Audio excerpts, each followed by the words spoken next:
Happy 4th of July to all my black people. Race loyalty and being pro-black is not the same thing. Race loyalty is always putting black people first. It is choosing black people first and foremost, and most likely only black people. Period. Stops there. That's not all it takes to be pro-black, though. Because a lot of people have regressive views and claim to be pro-black. There are pro-black people out here walking the streets with regressive conservative beliefs. Like white American capitalist patriarchy, but let's put blue magic grease on that bitch and a fucking fist pick. I'm gonna copy master's homework. I'm gonna put black people first, but I'm still going to take most of my my beliefs from the white man, but I will phrase it in different ways. I want my black women submissive naturally, natural hair down to their backs. No makeup at all. I want my black men clean, polished, well spoken, with no history of criminal convictions. I don't want my children to correct me when I'm wrong because that's disrespectful. How dare you talk back to your elders? I will never know if my parenting is completely out of line because I don't give my children the space to speak their mind about how I'm making them feel. Because I was raised like that, and that's how it's always going to be. And I ended up fine, maybe not in that moment 20, 30 years ago, but I ended up fine now. But it doesn't have to be fucking fine in 20, 30 years if you could just address that shit now. Anyways, the fuck.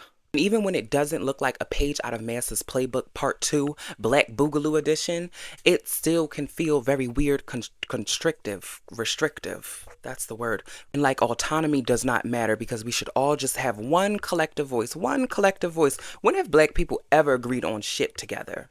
And I mean like without any bickering, without any fights. Look at how divided white people are. Look at how divided all the races are. All the ethnic groups are divided in some way or another. And it's almost like everyone is competing to see who can optically look the most united in their racial groups. There's a lot that goes into actual true unity other than just appearing to agree on the outside looking in, from the outside looking in. It feels like a fucking gradient, a grid with different quadrants. You have people who are like, yeah, black people, black women, don't wear makeup, don't wear wigs, rock your natural hair. You should never, ever, ever, ever put on a wig. You shouldn't even wear fucking box braids with hair extensions. It should be your natural hair. Then you got people who are like, oh, I only want to see black women with their hair did and they nails done and they makeup done and nobody want to see no afro. That's something you wear in the house. And then both of them are agreeing in this middle ground of you don't wear a bonnet outside. See, there are some similarities in these quadrants, in these different categories of thinking. And don't get me started on the amount of trauma, on the amount of people who truly just want control, access, and power instead of understanding. Why are we excluding black queer people from a black empowerment movement? Why are we excluding black trans people from a black empowerment movement? Why are we excluding black disabled people from the black empowerment movement? Why are we excluding black people who may not be as educated, who may not have had all the opportunities and all the attention and compassion in their communities growing up?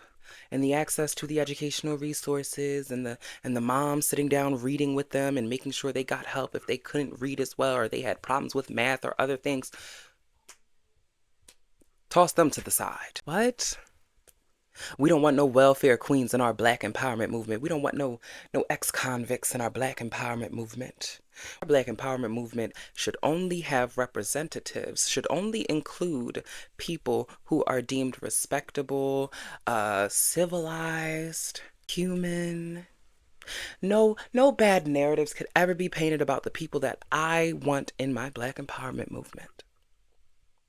You're robbing people of their humanity and their ability to be completely human and different. Black empowerment does not look one solid way. Black empowerment is not just all afros and shea butter and we're all singing and holding hands and kumbaya.